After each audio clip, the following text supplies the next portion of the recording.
She called herself a cold-blooded killer. The media called her a monster. But behind the headlines, behind the mugshots, is a story far darker, more tragic, and more complicated than most people ever hear. Today, we're diving into the life and crimes of Aileen Wuornos, often labeled America's first female serial killer. But to understand what she did, we have to start long before the murders, with the childhood that shaped her entire life. Aileen Carol Wuornos was born on February 29, 1956, in Michigan. She never met her father. He was imprisoned for child sex offenses and later died by suicide. Her mother abandoned Aileen and her brother Keith when Aileen was just a baby. They were raised by their grandparents, who Aileen later said were abusive. By age 11, she was exchanging sexual acts for food, cigarettes, and rides, sleeping in the woods, skipping school, heavily bullied. At 14, she became pregnant after being sexually assaulted. Her baby was taken away. She dropped out of school and was kicked out of her home. From that point on, she survived through prostitution, hitchhiking, stealing cars, and drifting across the country. Her life was shaped by trauma long before her name ever appeared in a headline.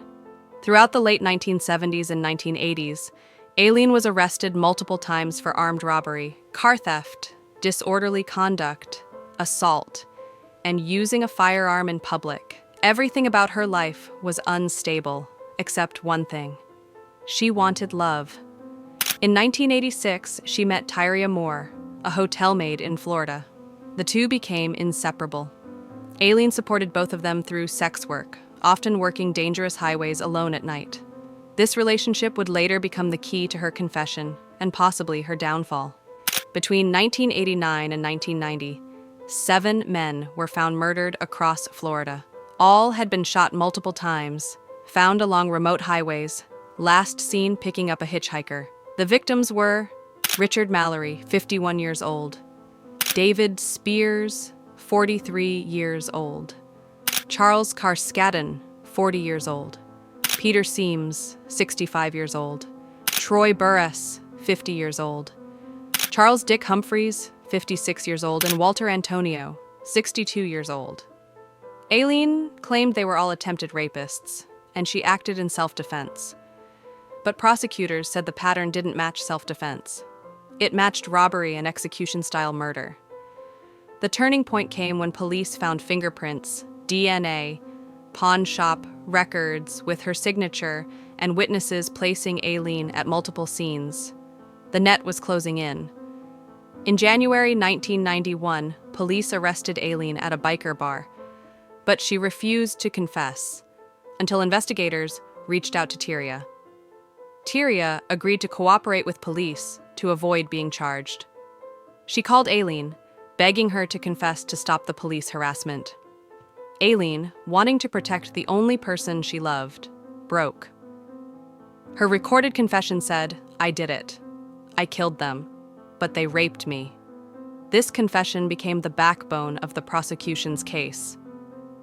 At trial, prosecutors painted Aileen as a calculating predator, a female serial killer and someone who killed for money, not survival.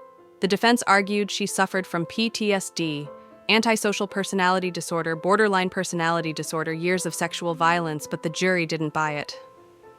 Aileen was convicted of 6 counts of first-degree murder. In 1992, she was sentenced to death by lethal injection. Her demeanor changed drastically over the next decade. Some experts believe she experienced a mental breakdown in prison. In one hearing, she said, "I was tortured. I am sick of hearing how I was crazy. I'm competent, sane, and I want to go." Aileen was executed on October 9, 2002, at age 46. Her final words were chilling. "I'll be back. Like Independence Day with Jesus, July 6th. I'll be back." Even in death, her story sparked debate. Was she a monster, a victim who fought back, a product of a brutal system, or all of the above? Aileen Wuornos remains one of the most debated figures in true crime history. Her case raises questions about the treatment of sex workers, mental health in the justice system, trauma and its impact on violence, whether self-defense is possible in dangerous, unregulated sex work. Her story inspired documentaries, books, and the Oscar-winning film Monster. But beyond the headlines and Hollywood interpretations is a woman shaped by trauma, violence, abandonment, and survival, until those same forces consumed her completely. So what do you think? Was Aileen Wuornos a serial killer or a survivor pushed to her breaking point? Let me know your thoughts in the comments. And if you want more deep dives into real crime cases, make sure to like, subscribe, and turn on notifications so you don't miss the next one.